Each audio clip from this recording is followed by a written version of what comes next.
The FBI, the CIA, the state's attorney police, the Chicago police. Y'all think I'm making this up? If y'all could find, what's that guy used to do all of that research? No, he was in a wheelchair. Anyway, it'll come to me. He is on it. Sherman Skolnick, he was critical about, them not including the CIA, exposing them, and the FBI. Oh, and it's so good to see you, so good to see everybody here. And Sherman Skolnick was very critical of them not exposing Free 'em all. Chair, free 'em all. Free 'em all. What's that? So you're not mic testing. Somebody post the mic on. No, you guys. They can't hear. Everybody can hear. Can you hear me? Yeah, we hear you. We hear you. Oh, okay. Who are you? I'm titled Fred Hampton. Oh, shit. I'm supposed to know that, right? We're with the Hollywood. Okay, all right. 1 minute. I didn't know. Start from the top. Oh, okay. That would be great. All right. Now, when was you gonna tell me? When was y'all gonna say something? The revolution will not be televised. You want to go under? Oh, okay. You want a pot? You want this pocket here? No? You figured out how this works. You let me show you. Yeah. You see?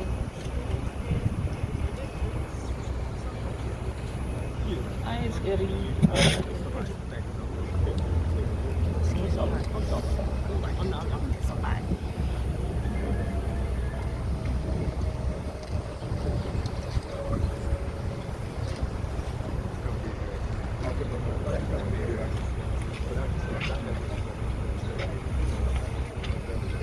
Oh, you going Ben?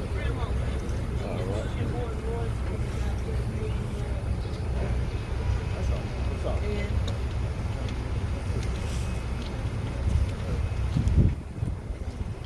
Go.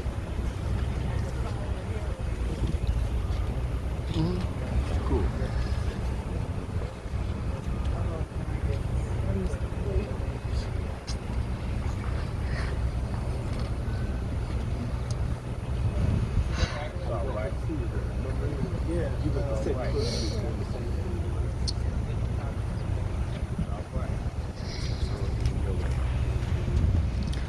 Don't tell Chairman I'm. Oh no.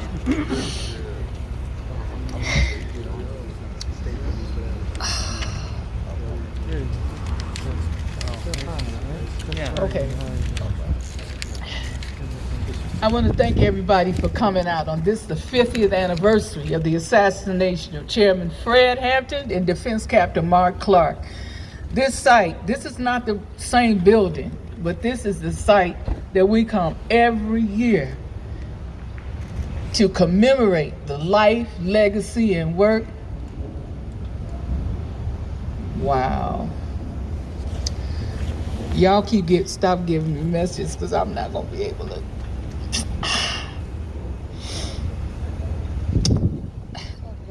So the building is not there, but this is a site we come to, and this is some of y'all's first time coming here. But we hear rain, sleet, or snow, whatever is going on.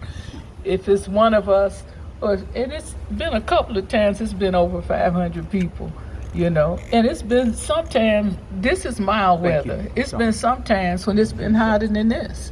And sometimes when it's been blizzarding so bad, they say, we didn't think y'all would be out here, but we out here every December 4th and every August 30th. And I'm so appreciative of everyone that is here. Chairman Fred Hampton Jr. is en route. We have been fighting to defend the legacy of the Black Panther Party And you say, well, that was 50 years ago. What you fighting for? This legacy is under attack every single day. They're trying to rewrite history and give a whole different scenario. They still are calling it a shootout when it was a shoot-in. It was only possibly one shot that could have come from the inside the Black Panther Party, and that's when Defense Captain Mark Clark was shot in the heart when they came in, and he fell to the floor and the gun went off. It wasn't any shots fired. Those nail heads they showed you that they're talking about, they were bullets from the vicious Black Panthers, and only by the grace of God, that's Edward V. Hanrahan, only by the grace of God were the brave police spared. Only by continuing to believe in revolutionary struggle were we able to come through that massacre on my road, as it later became known as, where Chairman Fred and Defense Captain Mark Clark were assassinated. A number of people were wounded. They had the nerve to charge us with attempted murder, aggravated assault, when we were the ones that were in our home, in the bed, Chairman Fred asleep, as some of you know, drugged with Seganol, enough to kill a horse. Well, maybe he was using drugs. Well, maybe black on black crime. Well, maybe these are all things that people throw out there, but this assassination was laid bare for everybody to come in and see. They were saying, no, we gotta save the house, for the court, and so that we could, when we sue them and this, that, and the third, say we gotta open this house so the people can come up here and really see what happened. Because we learned through the Black Panther Party newspaper that if we don't tell our own truth, it ain't gonna get told. It ain't gonna get told.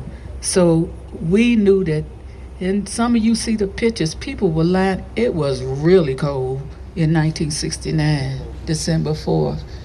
People were lined up around the block, 3 and 4 deep, to come in and see. And all they could say is, they murdered them babies. Chairman Fred was 21 years old. Defense Captain Mark Clark from Peoria was 22. Young people, you say, well, how can they make this kind of commitment to anything? I talk to people and I tell them about when I first met Chairman Fred, and I talk to people and hear people say how when they heard him speak but didn't meet him, and they, you know what they say? They say, one thing's for sure, this brother was serious about this business. He was committed to the liberation struggle. He was a revolutionary committed to the freedom of black and oppressed people. And that was Chairman Fred. And he was serious about their business. He wasn't just talking a good game. He wasn't just running down, some facts and statistics. He was one and same with the people, and the people knew that, and they loved him, and they respected him, and they appreciated him. Even the people that were enemies and said, why don't he just shut up? He making it uncomfortable for us. He messing with our grants. Y'all don't know nothing about them grants what people get to do. I know they don't do that now. Where they pop up these fake organizations, to say they just like the Panthers. They doing the same thing the Panthers. Ain't none of them doing the same thing the Panthers. The Black Panther Party was militarily defeated by the United States government. Militarily defeated, because they sent everything they had at us. Not just police, FBI, CIA. They tapped our phones. They sent informants, infiltrators, agent provocateurs. William O'Neill was not the only one, but he's the most visible one.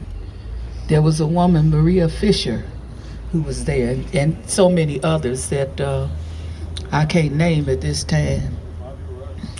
Well, some of y'all know these people, you know what I'm saying? And the jury is still out on their ass. You know what I'm saying? But a lot of y'all know what the business was, you know what I'm saying? And people say, I was supposed to be there. Who was there was there. I've met people who said they was in the apartment and they knew Deborah. That was my name. But I'd never seen these people before. So everybody got some kind of story. But it's interesting to me. There's so many stories out there, but we are very visible, and most people don't even want to hear the truth. They don't want to talk to us and find out what's going on. They want to create their own story. They want Chairman Fred on their own terms. They want Defense Captain Mark Clark on their own terms to make up for whatever they ain't doing.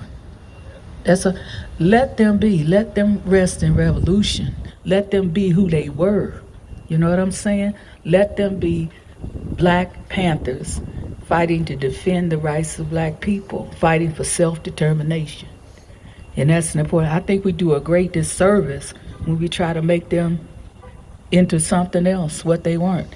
They believed in socialism. They believed in communism. We had an ideology that informed our behavior, our politics. We had rules and regulations. We wasn't just a bunch of people hanging out and wearing black tams and leather jackets and talking shit to the police. We did that too. Power to the people. Power to the people. Off the pigs. Off the pigs. Dare to struggle, dare to win. If you don't dare to struggle, then God damn it, you don't deserve to win. No doubt. Yes, indeed. So, you know, and but you cannot take away that this was an organization. Say, well, they had guns. A lot of people had guns. All in the South, people had guns. Gonna keep them. All these give your guns away program and get what they give you? $20, $50, $100. All the KKK got going. There you go. There you go. Right up. There you go. But you know where them guns end up, y'all turn in and get that little change? Back on the street. Back on the street. Drop guns. And they be drop guns for the pigs. Y'all call them police. They be used in to frame people. All of this stuff is still going on. So don't think that a government that was born out of pain and suffering, born out of world economy came into being off of the African slave trade. We made this country rich. It's our blood, sweat, and tears. You know what I'm saying? So don't think that this country all of a sudden, even when y'all had a black president, is suddenly interested in your welfare, well-being, and survival. Absolutely. They don't give a fuck about poor, oppressed, and colonized people. Right. Now, if those of you that don't know me, I do cuss a lot, and I'm not ashamed of it. Go ahead. I have a very limited vocabulary. All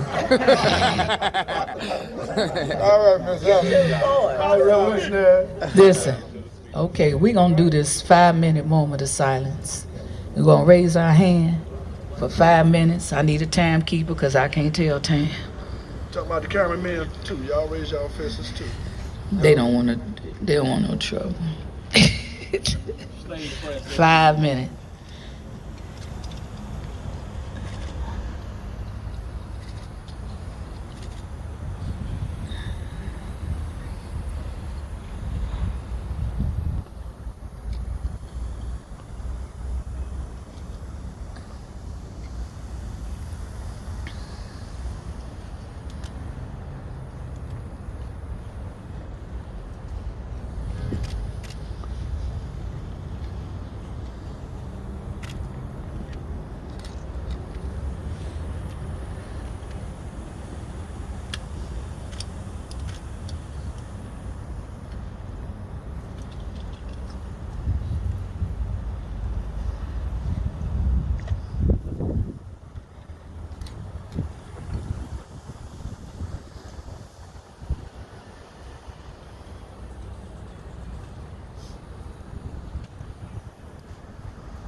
power to the people. All power to the people. Well, we doing, with their all's permission, we do stuff a little different. We're gonna do it a little different this time. I wanna invite y'all to come into our house. This reenactment we usually do later on in the program, but I want to bring it forth now. So I want y'all to bring y'all into 2337 West, now known as Chairman Fred Hampton Way, then West Monroe. Well, the Black Panther Party had political education. Is that all right with y'all if we do this now? Absolutely. Black Panther Party had political education classes 3 times a week. Monday, Wednesday, Friday. Black Panthers, Monday, Wednesday, Friday. Am I right? Black Panthers. Yes. All right. All right. And I think it was 6 to 8 or 7 to 9. I just kind of remember always rushing from my little part-time job after school, trying to get there in time so I won't bring any attention to myself. Because the first time that I went to the political education class, I was taking my books home to cram for a test. That's how I studied. I know most of y'all study all during the class, but I would cram, and I'm taking these books home, and I get to the class late. It was at the People's Church on Ashland, and this was the first time I went to a political education class, and had my little English literature books, sat them on the side, and the brother that was teaching the class the room was dark, it was packed, had on dark glasses, a black tie and a black leather coat, and he was black. And he came over to me and said, "What you learned in school today?" Well, I ain't learned shit. I've been playing billiard whist at the 2 tables we had at the white people's school. So I'm looking all cuckoo, like, oh no, they don't ever say nothing to me. And okay, when y'all be talking to me, it's distracting. I can't. Right now, I can't do 2 things at once. I can't later on, but right now I can't. Okay. So anyhow, the class was going on. This brother came over to me. "What you learned in school?" "I learned nothing. I'm going to go home and learn something so I can pass this test tomorrow. Stay up all night reading and studying." So then he turned around and said, "That's why we tearing all these schools down. They're not educating our people. We're not learning nothing." I said, "These people are crazy. I am not coming back here. I am through with this stuff. They could forget it." So I came back, and I came back, and I came back. And the more work that I did, the more was needed. And before I knew it, I was, all the way in. Because the politics, the ideology, the work of the Black Panther Party was real. It was really touching on what oppressed people, what black people were dealing with, speaking for them in their voice, and even listening to the voice of the people. So this was a whole new thing. Chairman Fred had come up to Wright City College to speak. The sociology department brought him up there, and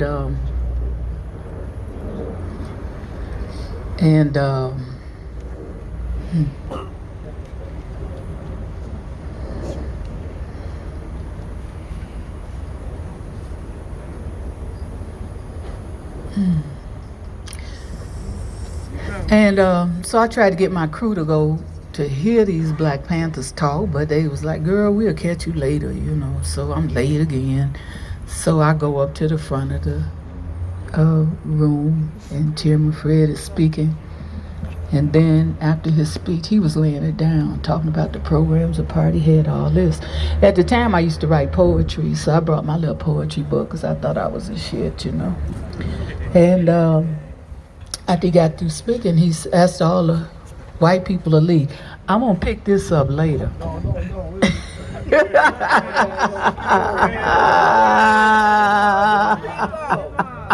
Free them all. Keep on. Oh We can't stop man, this shit. No, man. this is story. Now I'm about to start again. Okay, right on. We here with you. Right on. Free them all. Chairman Fred Hampton Jr. in the house. Chairman Fred Hampton Jr. in the house. Free them all. Man.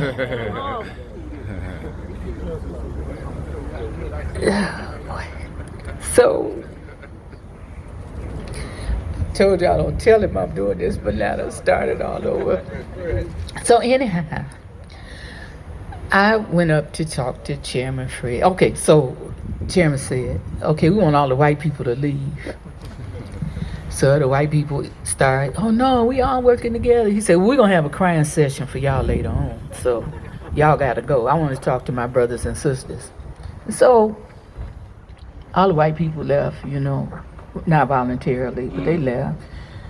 And Chairman went in. He said, y'all up here arguing about if the Black Student Union got to let white people join it because it's a school organization and you can't have a school organization where you exclude people. And Black Panther Party feeding over 3,000 children a week in the city of Chicago alone. Every chapter is mandated to set up free breakfast programs, survival programs based on the Black Panther Party's 10-point program and platform.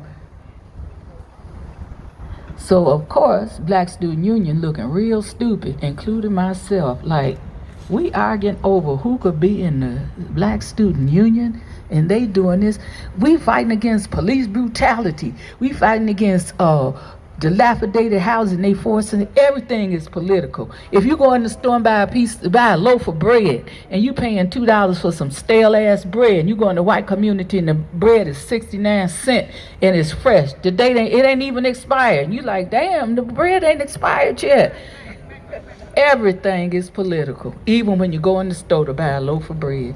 And we feeding these children in centers, in church basements, everywhere we are. Each chapter had, they weren't just doing it here, they was doing it all over the country. This is before any Breakfast for Children program was started in the schools, before it was started any lunch program. We're setting up a medical center in Lawndale. You know, every year they pick out the government, the state, the newspapers pick out the worst community. This year it happened to be Lawndale. Lawndale was the worst community with crime, lead paint, kids dying, children dying from the lead paint poisoning, rat infested, unemployment, inferior school, all of this stuff going on. Y'all don't know nothing about that, but still going on today. Thank you very much. He said, we have to start feeding the children. We have to start politicizing them. So they go home and tell their parents about these Black Pampers that's feeding these babies. It would counter the attack, the assault that the party was under through newspapers. Now, a lot of y'all don't know this, but the newspaper, they're arm of the state. Their purpose is to maintain the state and have people, I love America, or either I hate the president, but the next one gonna be better. That's the role of it. But we had a Black Panther newspaper. And so the children, after they ate these breakfasts, keep in mind, they wasn't feeding them in the schools, but everybody did a study to say children can't learn on an empty stomach. We didn't do a study. We started opening breakfast program. That was mandated from National Office and Minister Huey P. Newton in Oakland, California, where the party started, co-founded by Chairman Bobby Seale. Okay? So we feeding the children and we talking to them about the survival programs, and the children come in and they start telling us about how their uncle, how their brother, how their cousin was beat up by the pigs, and they got serve and protect on the side of their pig car. And we were explaining to them serve and protect means serve and protect the interests of the state against the interests of the people. Absolutely. That your brother your uncle. They wasn't doing no crime. That's what the role of the police too. You see them on TV getting the cat out the tree. That don't happen in our community. First, we ain't got no grass and no trees. Secondly, there is no such thing as officer friendly because they don't work in our interest. Absolutely. This is all, the Black Panther Party was talking about. So anyway, I'm at Wright City College. I got my little poetry book. I'm gonna fascinate Chairman Fred with all this poetry, all right? A lot of y'all think y'all can write good and that good, all that shit. So I went up to him after, you done embarrassed us, gonna make us, come to reality, really, about all the work that the party is doing and that little unimportant discussion we having. I went up to him, so, Brother Chairman, what you think about poetry? Now, I had sense enough not to show him my poetry before I asked. He says, sister, if poetry ain't about the struggles of the people and the people fighting back don't reflect the conditions of the black community, we ain't about that shit. I put my book behind my back and say, me either, brother. That's how I first met him. So we come up to December 3rd, when the party had the political education class, and it went on longer than expected. And I was brought back to our house here, and Chairman had been out on ransom. Y'all call it a PO bond. And he had been framed on a bogus ice cream truck robbery. They said he stole $71 worth of ice cream. And Chairman would laugh and say, well, I'm big, but I can't eat $71 worth of ice cream. And then they said, at least they made me into a Robin Hood kind of thief. They said that I gave it to the children. But I didn't do it. As a matter of fact, a brother just recently passed who was the person that orchestrated that movement. Rest in peace. Rest in peace. I mean, rest in peace.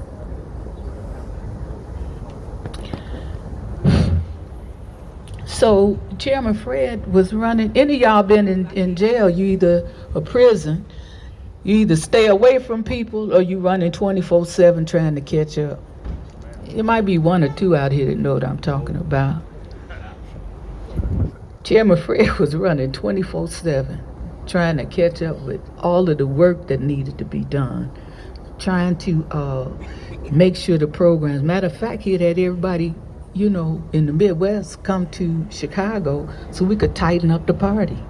The survival programs, reinforce them. We used to have to get up early in the morning and go to school over there and go drill in the morning before we went to the breakfast, before we went to the out to sell our papers. We had to sell, I think, starting out 250 papers a week, 25 cents a paper. You get to keep the nickel. The rest went back to the organization for the reprint of the paper and the programs. So I had went over to a friend's house and I was brought back because we were scheduled to go someplace and the time it went on so long for the political education class. So when I got home, Chairman was here talking to some people, and then we went back to our rear bedroom.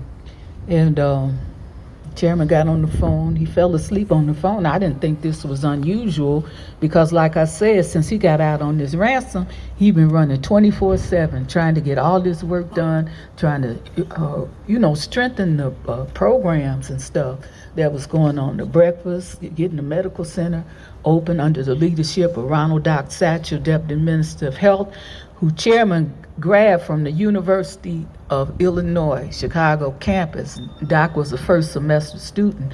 Now, your first semester, you ain't doing nothing about studying, no medical, nothing. You just a student, trying to get them requirements out the way. And this little young brother with a baby face, looked like he was about 12, heard Chairman Fred speak. And he went up and they was talking, and he told Chairman he was going to be a doctor. He said, oh, you coming to the Black Panther Party, you're going to be our Deputy Minister of Health. And it was under Chairman Fred's leadership and tutelage that Ronald Doc Satchel set up this breakfast program, again in the worst neighborhood, Lawndale, 16th. And what's that cross street? Springfield. There you go. And this was the first time any testing for sickle cell anemia was done. Black people was dying in droves. You know, when the Black Panther Party brought attention to this disease, people began to institute it. You had to learn about sickle cell anemia if you was gonna go be a doctor. But that had never happened before. It was the work of the Black Panther Party that made that happen, as well as the free breakfast, free lunch program. That's a bunch of bullshit. Now they give you ketchup soup and tell you it's a healthy meal. But the Black Panther Party was giving full meals.